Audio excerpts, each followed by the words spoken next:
Some foods are better than others. What I recommend is focusing on what's known as low calorie density foods. These are foods that for the amount of space they take up in your stomach will only add a relatively low amount of calories to your daily total. For example, here's what 200 calories of Oreos look like, and here's what 200 calories of cereal looks like.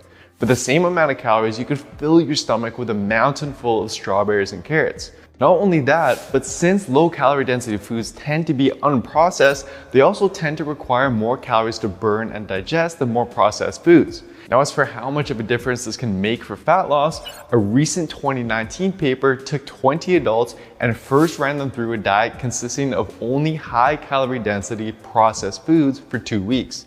Afterwards, they switched them to a diet of low calorie density unprocessed foods for 2 weeks. In both conditions, they were allowed to eat as much food as they wanted. The result? The processed foods diet led to almost 2 pounds of weight gain.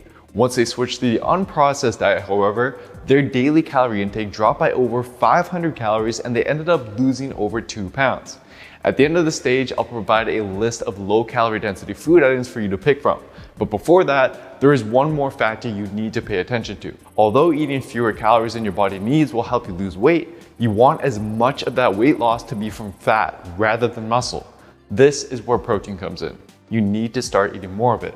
In fact, in studies where subjects go on the same diet and lose the same amount of weight, the ones who eat more protein end up losing more fat and less muscle.